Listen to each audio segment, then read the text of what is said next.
Monsieur Roland Mena, bonjour. Oui, bonjour Monsieur Freddy Moulon. Vous allez très bien?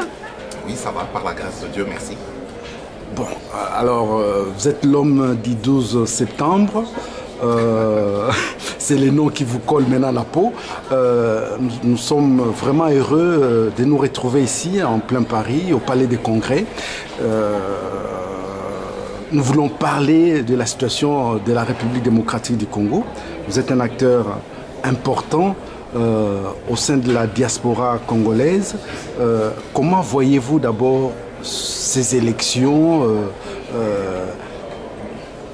qui vont se dérouler le 28 novembre? Touchons du bois quand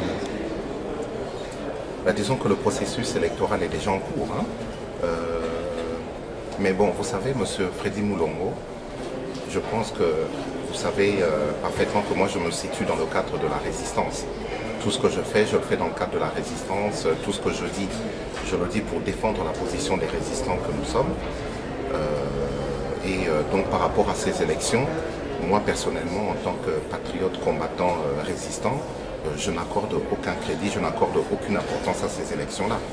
Bon, c'est vrai que le processus électoral est en cours, mais pourquoi est-ce que je ne m'y intéresse pas particulièrement? Pour la simple et bonne raison que je considère que ces élections ont été organisées pour servir des intérêts qui ne sont pas ceux des Congolais. Cela a été prouvé. N'oublions pas que chez nous au Congo, nous avons connu plusieurs guerres d'agression. Je dis bien plusieurs guerres d'agression parce que le Congo a été agressé. On a tendance à oublier cela un peu trop vite. Mais bon, par contre, c'est une réalité bien de chez nous. Alors, par rapport à cela, nous faisons un travail de mobilisation, de conscientisation, de sensibilisation, d'information sur ce qui se passe exactement en République démocratique du Congo. Nous le faisons parce que nous voulons que le peuple congolais réagisse.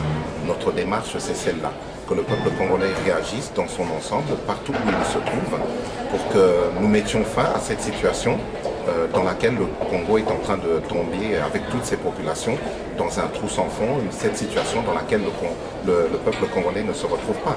Alors on organise des élections sans avoir fait le recensement de la population, on organise des élections sans avoir respecté certains préalables. Personnellement, en tant que patriote résistant, je considère que il faudrait d'abord mettre en place les conditions qui nous permettraient d'accéder à un processus électoral correct dans lequel tout le monde se retrouverait, pacifié, libre et réellement démocratique, plutôt que d'aller aux élections comme ça, à tout va, à tout prix, parce que nous savons très bien, et ça j'informe les Congolais, je tiens à attirer l'attention des Congolais sur cela.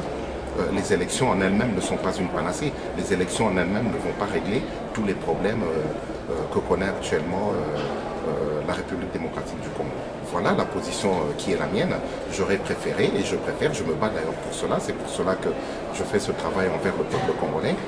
J'aimerais vraiment que tous ensemble, nous nous mettions autour d'une table pour mettre en place les conditions qui nous permettraient d'arriver à un processus électoral correct. Mais Roland Mena, qu'est-ce qui vous choque davantage? Ce qui n'est pas le cas actuellement. Oui, mais qu'est-ce qui vous choque avec ces élections du 28 novembre? Est-ce que c'est parce que les financements viennent de l'extérieur? Déjà, ça c'est une anomalie. Le Congo est un pays riche, le Congo est un pays qui a les capacités, qui a les moyens financiers, politiques d'organiser lui-même les élections. Mais bon, nous nous rendons compte qu'à chaque fois, les tenants du pouvoir, ceux qui ont actuellement l'effectivité du pouvoir, s'en remettent toujours à la communauté internationale pour pouvoir organiser pour pouvoir administrer le Congo. Je trouve qu'il faudrait quand même arrêter cela, faire confiance aux Congolais. Il serait temps que les Congolais s'assument, donner la possibilité aux Congolais de s'assumer pour que les Congolais eux-mêmes puissent prendre leur devenir en main, puissent s'organiser, puissent mettre en place des infrastructures qui permettront à toutes nos populations d'accéder à un minimum de confort. Ce qui malheureusement n'est pas le cas. Et il n'y a pas que cela qui me choque, le fait que l'on se remette comme ça tout le temps à la communauté internationale pour pouvoir avancer chez nous. Il n'y a pas que cela qui me choque. Il y a beaucoup de dossiers litigieux au Congo qui choquent tous les Congolais, non seulement ma modeste personne, mais tous les Congolais en général. Il serait temps que ça s'arrête et que nous prenions définitivement nos responsabilités lorsque j'utilise la première personne du pluriel, je parle bien entendu de nous autres, les filles et les fils du Congo, pour que nous puissions faire justement de telle sorte que les choses changent chez nous. On verrait quand même mal les élections en France être financées par les Belges ou les Allemands. Ben voilà, tout à fait. C'est une anomalie, c'est quelque chose de tout à fait inacceptable. Et vous faites bien justement de parler des élections en France, parce que nous savons que bientôt nous aurons les élections ici. Mais vous trouverez normal que les Allemands, les Belges viennent financer les élections ici en France, alors que le peuple français est là et tout à fait capable de se prendre en main. Ben, nous devrons faire la même chose aussi en République démocratique du Congo. Mais bon, moi vous savez, hein, je dis, le pouvoir actuel ne peut pas non plus faire l'impossible. Ils sont dans l'incapacité de gérer ce pays. Il serait temps qu'ils s'en aillent et qu'une nouvelle élite émerge du peuple congolais pour que nous puissions enfin faire avancer le Congo et toute la région des Grands Lacs sur la bonne route. Alors, de plus en plus dans le monde, il y a ces mouvements des indignés. Dernièrement, on a eu l'impression, le sentiment quand même que M. Etienne Tshisekedi s'est indigné par rapport aux arrestations arbitraires dont subissent les Congolais. Et cette indignation lui a valu les titres de pousser les Congolais à la violence. Comment vous réagissez? Ben vous savez, nous l'avons toujours dit, on ne va pas aux élections dans un pays sous occupation. Actuellement, le Congo est sous occupation. Toutes nos institutions sont entre les mains des étrangers, rwandais particulièrement. Vous regardez le cas du directeur de la police nationale, voilà. Nsengimana. Et puis il y a d'autres cas aussi, révoltants. On ne va pas aux élections dans ces conditions-là. Voilà. Et lorsque nous disons cela, nous le disons en toute connaissance de cause. Comment pouvez-vous aller aux élections dans un pays occupé, d'autant plus que les élections sont organisées par l'occupant lui-même? Alors que ceux de nos compatriotes qui ont accepté de rentrer dans le processus électoral, justement, ne s'indignent pas. Ils continuent dans cette voie et puis ils se rendront compte par eux-mêmes, par rapport à tout ce qui est en train de se passer, les arrestations arbitraires, le fait qu'on arrête tout particulièrement toutes les personnes qui se prononcent en faveur du candidat Etienne Tshisekedi Wamulumba, le fait qu'on leur empêche de faire tranquillement leur travail de propagande et de mobilisation, le fait qu'ils soient sujets de façon répétitive à toutes sortes de tracasseries policières de la part des tenants du pouvoir, tout cela démontre effectivement que l'occupant n'est pas dans de bonnes dispositions pour que les élections se fassent dans des conditions libres, pacifiques et démocratiques. Voilà, je pense que cela maintenant est vécu de façon tragique par les Congolais et tout particulièrement par les militants de l'IDPS, mais je leur dis qu'il n'est pas trop tard. Nous pouvons toujours nous mettre autour d'une table pour trouver des voies et moyens qui nous permettront de sortir des griffes de l'occupant. Ce qui n'est pas le cas actuellement. Malheureusement, l'occupant ne veut pas lâcher la proie Congo et il est en train d'organiser toutes sortes de choses totalement antidémocratique, comme nous sommes en train de le constater, dans le simple but de rester au pouvoir et de continuer à s'accaparer de la richesse du sol et du sous-sol congolais. Il serait temps que ça s'arrête et j'invite sincèrement et avec force nos compatriotes congolais qui, avec peut-être un peu de naïveté, mais avec beaucoup d'espoir, pensaient que le processus électoral allait être une panacée et allait pouvoir régler beaucoup de choses. Bon, maintenant qu'ils se rendent compte que ce n'est pas le cas, je les invite franchement à nous rejoindre pour que nous puissions mettre en place d'autres choses encore, afin que le Congo et ses populations, je le répète expressément, puissent se sortir de cette situation catastrophique. Je dis bien d'une situation catastrophique. Roland Mena, hier, nous étions ensemble en regardant la RTNC, la radio-télévision nationale congolaise. Vous avez été outré par la campagne qui s'est faite, notamment au profit de Joseph Kabila. Pourquoi? Mais parce que, vous savez, je ne sais pas si je me trompe, mais la RTNC est la radio-télévision nationale congolaise. Et c'est une radio, une télévision qui appartient au peuple congolais, normalement, à moins que je me trompe. Alors ce qui m'a franchement outré, ce qui m'a indigné, puisque nous parlons des indignés, c'est le fait de constater comme ça que, alors que nous sommes en pleine campagne électorale, notre chaîne nationale s'intéresse exclusivement et uniquement au clan, à la bande de Hippolyte Kanambe, alias Joseph Kabila. Il n'y en a que pour eux.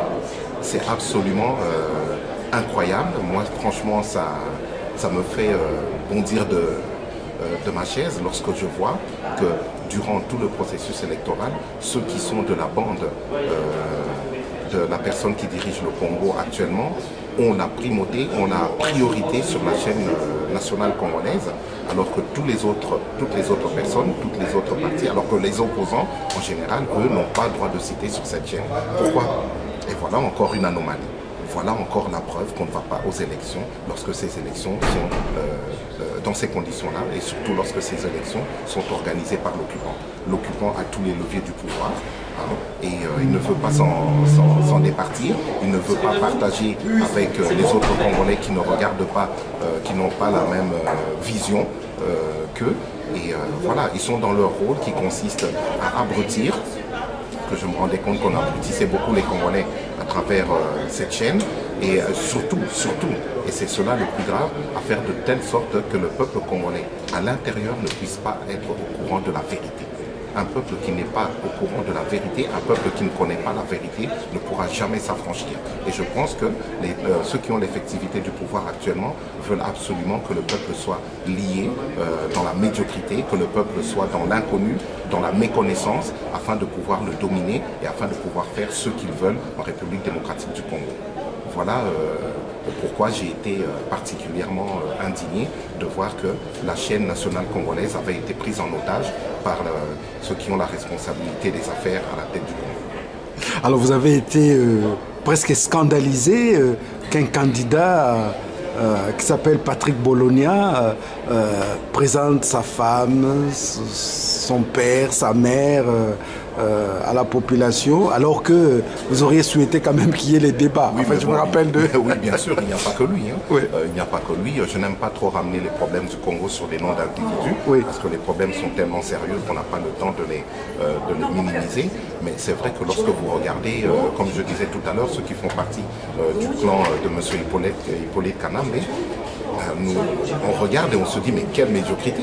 Ils sont vraiment en train d'abrutir le peuple congolais, ils sont vraiment en train de faire de telle sorte que les Congolais ne puissent pas voir clair par rapport à tout ce qui est en train de se passer.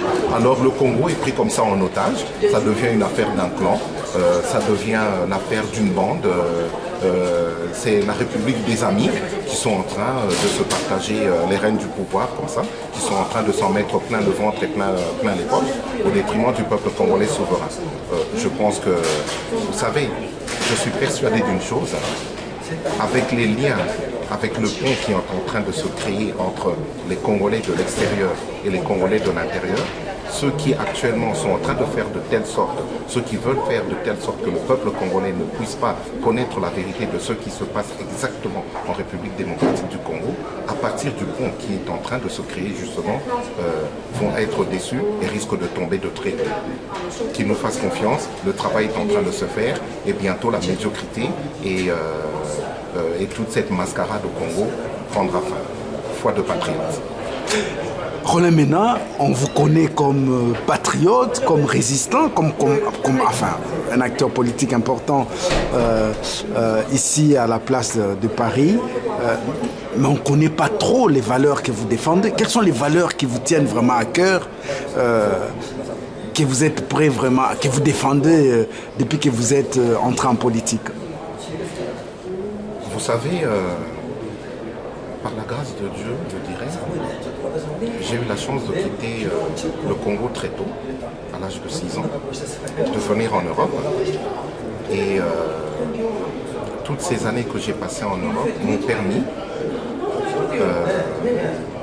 de m'équiper de certaines valeurs, et notamment les valeurs de partage, de justice, de paix et de démocratie. Je dois beaucoup à la France, je dois beaucoup à la Belgique, je dois beaucoup à l'Allemagne aussi parce que j'ai passé quelques années là-bas. Je parlerai aussi bien entendu du Luxembourg. Tous ces pays dans lesquels j'ai passé de longues années. Et après, bien sûr, j'ai décidé de m'installer ici en France. Tous ces pays m'ont forgé, m'ont formé, m'ont appris beaucoup de choses. Et c'est grâce à tous ces pays-là que je suis devenu ce que je suis aujourd'hui. Bien sûr, je parlerai aussi de ma famille nucléaire, de mes proches, de mes parents, de mes amis, de ma famille en général, qui ont effectivement fait beaucoup de choses aussi en ma faveur. Et moi, tout ce que j'ai appris, j'aimerais justement le mettre à la disposition du peuple congolais. J'aimerais le partager avec le peuple congolais et j'aimerais le partager avec mon pays. Et c'est pour ça que je suis en train de me battre, parce que je vois qu'en République démocratique du Congo, malheureusement, malgré le fait que nous ayons un énorme potentiel dans ce pays, il n'est pas exploité justement à sa juste valeur. Et ça, c'est quelque chose que je regrette. J'aimerais vraiment, c'est pour ça que je me bats, j'apporte ma pierre dans l'édifice de la construction du Congo, parce que j'estime que tous ensemble, nous pouvons faire de telle sorte que les choses changent, que chacun se batte à son niveau, avec les moyens qui sont les siens. Moi, j'ai les moyens que j'ai les capacités que j'ai les valeurs qui m'ont été inculquées par tout ce que je viens de vous dire, par le fait d'avoir vécu de longues années ici. Et j'aimerais justement vraiment faire de telle sorte que cela puisse se propager aussi en République démocratique du Congo. Vous savez, dernièrement, j'avais passé une émission avec l'un de vos collègues au palais de justice, avec l'un de vos compatriotes, en la personne de votre collègue Roger Bongos. On se retrouvait devant le palais de justice et je lui avais dit, regardez, derrière moi, il y a écrit liberté, égalité, fraternité. Et je lui avais dit que cela me faisait penser à une chanson populaire qui disait que ces mots résonnent aujourd'hui dans tous les pays. J'aimerais que ces mots résonnent particulièrement, la liberté, l'égalité, la fraternité en République démocratique du Congo, où nous avons une élite politique responsable, où nous avons des gens qui pourront demain gérer correctement ce Congo, contrairement à ceux qui ont l'effectivité du pouvoir aujourd'hui. Nous le remarquons un peu partout au niveau de la diaspora. Il y a des Congolaises et des Congolais qui se lèvent et qui ont des idées pour ce pays. Je fais partie de ces Congolais-là et j'invite tous les Congolais de par le monde entier à en faire autant, à se lever pour la même patrie. Mais Roland Mena, vous venez de le dire tout à l'heure, vous avez été au Luxembourg, en Belgique, en Allemagne et vous êtes installé en France. Mais pourquoi vous vous occupez du Congo? Pourquoi vous vous occupez tant du Congo? Vous êtes bien ici, moi je vous connais assez pour dire que vous êtes bien ici, cher ami.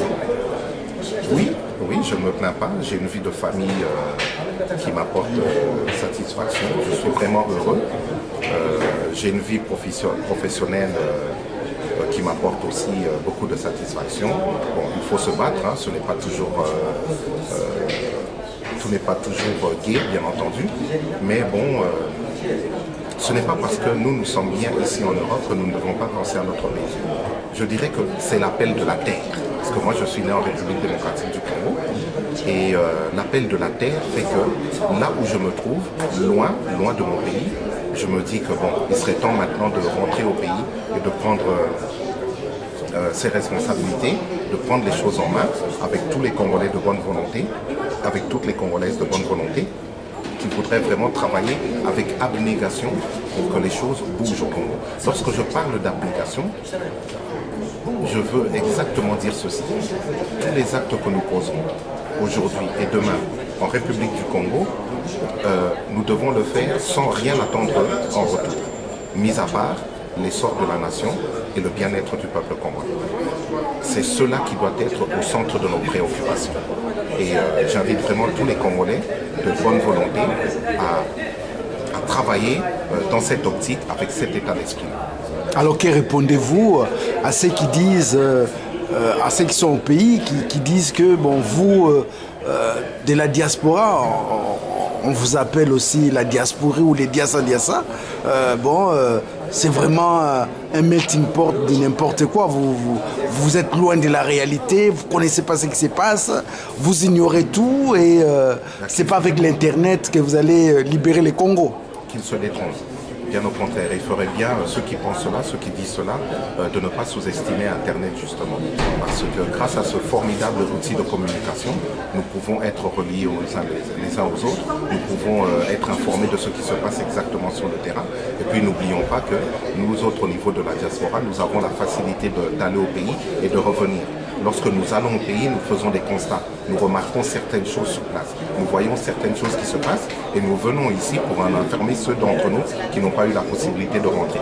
Nous sommes en contact, je vous parlais tout à l'heure, de pont entre les Congolais de l'étranger et les Congolais de l'intérieur. Maintenant, le contact est établi, nous nous parlons, nous échangeons par le biais d'Internet, par le téléphone, tous ces formidables outils de communication que nous ne négligeons pas et qui nous permettent justement de savoir exactement ce qui se passe sur le terrain. Aujourd'hui, les Congolais, au niveau de la diaspora, savent exactement qui est qui fait quoi, pour qui et pourquoi. Maintenant, cela est en train de se propager au Congo et croyez-moi, c'est pour ça que je disais tout à l'heure que ceux qui ont l'effectivité du pouvoir vont bientôt déchanter parce qu'ils vont remarquer que les choses vont bouger et je les conseille justement de cesser de prendre les Congolais pour décider. Ça fait 11 ans que Joseph Kabila trône à la tête de la République démocratique du Congo. La majorité des gens disent qu'il n'a rien fait, mais bon, on ne peut pas dire qu'il n'a toujours pas rien fait. Est-ce qu'il y a quand même des choses qu'il a essayé de faire que vous reconnaissez en tant qu'acteur politique ou pas? Ce monsieur a été placé à la tête du Congo de la manière que tous les Congolais connaissent maintenant. Voilà, ça, ce n'est plus un mystère pour personne. Tout ce que nous lui demandons, c'est de rentrer dans son pays, en Tanzanie, au Rwanda, où sais-je encore, parce que nous ne savons rien de lui, et de laisser le Congo aux Congolais. Voilà, les Congolais sont capables de gérer ce pays. Les Congolais sont capables de faire beaucoup de choses pour ce pays. Le problème aujourd'hui en République démocratique du Congo, c'est la présence de ce monsieur qui a été parachuté à la tête de notre pays pour servir des intérêts qui ne sont pas ceux des Congolais. Alors, lorsque vous parlez du travail qu'il a fait, des choses qu'il a fait, j'imagine que vous parlez des 5 chantiers. Ça encore, maintenant les Congolais appellent cela les 5 chansons. Pourquoi ils appellent cela les 5 chansons? Parce qu'ils ont compris. Ils ont compris que cela, les 5 chantiers, c'est de la poudre de perlimpinpin qu'on a balancé comme ça aux yeux des Congolais pour les aveugler ou alors pour les obliger de regarder dans une certaine direction, alors qu'à côté, en amont et en aval, on est en train de brader le Congo et on est en train de vendre les richesses du Congo aux plus offrants. Les Congolais ont compris tout cela. Maintenant, j'invite justement à cette personne qui se trouve à la tête du Congo à quitter notre pays, à rentrer chez lui au Rwanda ou en Tanzanie ou je ne sais où encore, et de laisser la destinée du Congo entre les mains des Congolais. Nous sommes nous autres capables de travailler pour notre pays et nous sommes prêts à le faire. Voilà ce que j'ai à dire concernant ce monsieur. Les Congolais ne sont plus bêtes, les Congolais ont compris. Maintenant, il serait temps justement de faire de telle sorte. Et là, j'en appelle justement à la communauté internationale dans ce domaine-là, parce que nous savons qu'elle est impliquée dans ce qui se passe au Congo. Nous en appelons à la communauté internationale à comprendre la désespérance du peuple congolais. Ce peuple est en train de crier au secours. Il serait temps d'entendre ces cris de secours, justement. Alors, qu'est-ce qui risque de se passer? Parce qu'on a l'impression qu'il y a des tensions. Il y a quelques jours, on parlait encore du report des élections. On sait que l'Angola est prêt à donner 12 hélicoptères à la commission électorale indépendante du Congo. Les SADC veulent mettre aussi des moyens. Alors, qu'est-ce qui va se passer au cas où les élections ne se passent pas comme les attendent les Congolais? Moi, je ne sais pas ce qui va se passer parce que vous savez très bien, M. Président, que le processus électoral, pour moi, c'est de la mascarade, hein, pour rester correct. J'invite la communauté internationale qui a une part de responsabilité dans ce qui arrive au Congo. J'invite les Congolais dans leur ensemble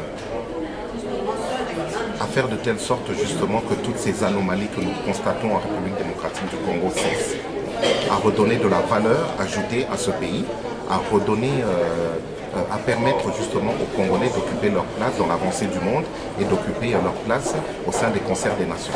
Voilà ce à quoi j'invite la communauté internationale et tous les Congolais en général. Pour ce qui est du fait que nous ayons toujours affaire comme ça à des puissances étrangères pour pouvoir avancer, je dis que c'est une anomalie. Ce n'est pas bien. Ce n'est pas bien pour la souveraineté de notre pays et cela démontre tout simplement que nous sommes dépendants. Il faudrait arrêter cela. Il faudrait vraiment arrêter cela. Nous sommes maintenant un pays souverain. Il serait temps que nous ayons à la tête de nos institutions des hommes responsables qui vont justement se battre pour la souveraineté du Congo et pour la souveraineté du peuple congolais et qui permettront à ce pays justement d'avancer et de faire de telle sorte que notre nouvelle élite, celle qui sera aux affaires demain, puisse démontrer au monde entier que nous sommes capables de gérer nous-mêmes notre pays et que nous sommes capables de mettre un partenariat honnête entre la République démocratique du Congo et tous ses partenaires historiques. Voilà ce à quoi j'invite les Congolais, voilà ce qui m'intéresse moi. Les élections telles qu'elles sont organisées actuellement, avec l'anomalie à la tête du Congo, avec tous ces Congolais qui ont accepté de vendre leur conscience, leur village au plus offrant, ça, il faut absolument que ça cesse, ça ne nous intéresse pas et nous sommes en train de nous battre justement pour que les choses changent au Congo. Est-ce que demain, il ne risque pas d'avoir la chasse aux sorciers ou à la sorcière, comme on dit, avec tout ce que vous dites? En tout cas, c'est pas par rapport à ce que moi je dis. Ce n'est pas ce que moi je dis qui va faire que les choses vont mal se passer pour certains collaborateurs au Congo. Non, c'est tout simplement le fait que le peuple congolais, comme je vous l'ai dit tout à l'heure, le peuple congolais est maintenant debout. Le peuple congolais a compris les choses. Le peuple congolais sait qui fait quoi, pour qui, pourquoi. Tout cela, c'est un fait. Le peuple congolais n'est plus dupe. Maintenant, que ceux qui continuent à penser le contraire se mettent justement, je leur dis qu'ils prennent garde. Parce que s'ils ne veulent pas revenir à de meilleurs sentiments, lorsque justement le Congo, lorsque justement les Congolais prendront leur destin en main, à ce moment-là, qu'ils ne s'étonnent pas si ils se retrouvent dans une situation où ils devront rendre des comptes. Voilà la vérité. Alors, Roland Mena, parlons un peu de la jeunesse congolaise à Paris. On la voit de plus en plus dans des manifestations. Vous disiez tout à l'heure que les Congolais sont debout, mais on a l'impression que les jeunes, mais surtout aussi des femmes, sont vraiment debout pour la cause du Congo. À quoi est dû cela? Cela est dû à un travail d'information, de sensibilisation, de conscientisation et de mobilisation qui a été fait par les Congolais. Et moi, vous savez que je fais partie d'un mouvement qui s'appelle l'Alliance des Patriotes pour la refondation du Congo. Nous avons été les tout premiers à crier sur la place publique, à tirer le signal d'alarme sur la place publique, avec notre leader, M. Honoré Mbane. Au début, ça a été difficile parce que les gens ne nous croyaient pas, tellement ce que nous dénoncions était énorme. Mais les Congolais, les jeunes, comme vous dites, les femmes, les enfants, les personnes beaucoup plus âgées aussi, ont fait un travail de vérification par rapport à tout ce que nous dénoncions. Et ils se sont rendus compte que oui, il se passait des choses tout à fait inacceptables au Congo. Et je pense que ce discours que nous avons martelé depuis 2003-2004 jusqu'à présent a porté ses fruits. Et nous, notre désir était que les Congolais se mettent debout, se lèvent là où ils sont, chacun avec ses moyens, chacun avec ses possibilités, chacun avec ses capacités, pour faire de telle sorte que les cris de détresse de notre mère patrie soient entendus du plus grand nombre. C'est pour ça que vous relevez maintenant beaucoup de jeunes qui se manifestent, qui organisent des marches. D'ailleurs, je vous informe que je vais me rendre à la marche de Bruxelles pour le week-end prochain, et que je suis invité dans d'autres pays européens et également pour faire un certain travail. Donc nous nous rendons compte que de plus en plus, la file des patriotes résistants, des patriotes combattants, des filles et des fils du Congo qui en ont marre de la situation telle qu'elle est en train de se dérouler aujourd'hui, cette file est en train de s'allonger au jour le jour. Elle est aujourd'hui devenue énorme. Nous le constatons dans tous les pays du monde entier. Les Congolais se sont mis debout, en Europe, en Afrique, dans tous les 5 continents, les Congolais se sont mis debout. Et je pense que c'est une bonne chose. Il faut continuer à mettre la pression pour que le monde entier entende la désespérance du peuple congolais, comme cela s'est passé pour la Libye, pour la Tunisie, pour l'Égypte. Je pense que ce vent de révolution qui fait que les dictateurs n'auront plus vraiment le temps de continuer à faire ce qu'ils sont en train de faire. Il est temps vraiment que le pouvoir soit rendu au peuple. C'est maintenant le peuple qui doit régner et non des individus au profit d'un clan, d'une bande, comme cela est en train de se passer en République démocratique du Congo. La République des amis, il faut que cela cesse. Maintenant, nous avons besoin des républiques du peuple. Il faut que les peuples s'assument pour une bonne avancée du monde. Tant que nous continuerons cette politique qui consiste à mettre à la tête des États des individus qui travailleront pour des intérêts qui sont autres que ceux des propriétaires de ces États, donc des peuples souverains, je pense que le monde n'avancera pas correctement. Vous voyez, aujourd'hui, il y a une crise internationale qui est en train de s'étendre comme ça sur le monde entier. Je pense que cela est dû justement au fait que ce soit toujours les plus forts qui veulent assujettir les plus faibles. Il faut que la tendance inverse. Il faut que vraiment nous mettions en place des partenariats honnêtes sur le court, sur le moyen, sur le long et sur le très long terme. C'est ce qui permettra au monde d'avancer dans de bonnes conditions et c'est ce qui particulièrement permettra à la République démocratique du Congo et à ses populations de retrouver leur place au sein des concerts des nations. J'en suis persuadé. Roland Mena, vous parlez tout à l'heure de cet éveil des consciences des Congolais en Australie, en Europe, au Canada, aux États-Unis, au Brésil. Parlons un peu de l'Afrique du Sud où non seulement les Congolais se sont levés, mais il y a un phénomène qu'on appelle de plus en plus les phénomènes de mutakalisation qui se généralisent dans ces pays.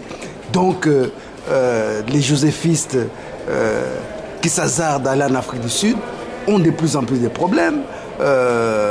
Alors, que pensez-vous de ces phénomènes, phénomènes mutakalisation? Vous en avez entendu parler? J'en ai entendu parler, j'ai vu les images sur Internet. C'est pour ça que je vous disais justement que ceux qui négligent l'apport de l'Internet dans le combat que nous faisons, eh ben, ils sont en train de s'en mordre les doigts. Mais vous savez que ce n'est pas seulement pour l'Afrique du Sud. Hier, j'avais une discussion avec des compatriotes concernant le processus électoral et je parlais justement d'un constat, et cela va illustrer justement la question que vous me posez. Nous avons tous constaté une chose, c'est qu'à l'intérieur de la République démocratique du Congo, nous avons tous les candidats qui haranguent les foules comme ça. Les gens se déplacent par curiosité, pour venir les écouter, pour venir les entendre. Mais il y a un individu, un candidat qui sort du lot. Ce candidat, c'est Etienne Tshisekedi Wamulumba. Le travail, il est le seul pratiquement à faire ce travail à l'intérieur du Congo, où toutes les foules viennent derrière lui. Les autres aussi, bien sûr, les foules viennent. Mais lui, il a la particularité essentielle et énorme, vraiment incontournable, qui consiste à faire aussi ce même travail à l'extérieur du Congo. Etienne Tshisekedi a été reçu dans tous ces pays, et tout particulièrement en Afrique du Sud. Partout où il va, les foules viennent, mais viennent avec spontanéité. Ceci, c'est pour vous dire justement que contrairement à tous les autres candidats qui ne peuvent pas se permettre de faire un travail de mobilisation, de campagne à l'extérieur du Congo parce que justement, ils vont se retrouver face à l'ire du peuple congolais qui est maintenant éveillé, face à la colère du peuple congolais, comme je vous le disais tout à l'heure, qui a compris beaucoup de choses, qui vont se retrouver face à tous ces jeunes, à toutes ces femmes, à tous ces enfants, qui vont leur dire ouvertement leur désapprobation par rapport à leur candidature et qui sont en train de leur dire de dégager et de retourner dans leur pays respectif. Voilà, Etienne Tshisekedi, lui, il est en train de faire ce travail. Je pense que voilà, cela doit tout justement montrer à la communauté internationale que le peuple congolais a choisi son candidat. Pour ceux qui ont accepté de rentrer dans le processus électoral, pour ceux qui ont organisé à l'intérieur et à l'extérieur du Congo le processus électoral, le constat il est là. Le peuple congolais a déjà fait son choix. Et son choix, c'est Etienne Tshisekedi Wamulumba. La preuve en est, c'est le seul de tous les candidats congolais qui fait ce travail de mobilisation, qui arrive à mobiliser à l'intérieur du Congo et à l'extérieur du Congo, avec spontanéité. Aucun autre candidat n'arrive à le faire. Alors je pense que cela est un constat que la communauté internationale ne doit pas négliger. Et moi j'invite justement tous nos partenaires au sein de la communauté internationale, j'invite les amis du Congo et de son peuple à faire de telle sorte que la volonté du peuple souverain soit respectée. Voilà, il est temps maintenant de cesser la mascarade au Congo. Il est temps de mettre en place un partenariat honnête entre la République démocratique du Congo et tous ses partenaires historiques à travers le monde. Roland Mena, je voulais savoir, qu'est-ce que la France vous a vraiment appris dans votre lutte politique? La détermination, l'abnégation, la vérité. Toujours dire la vérité, se battre pour l'avènement de la vérité, et surtout la considération par rapport aux autres et aussi à être humble.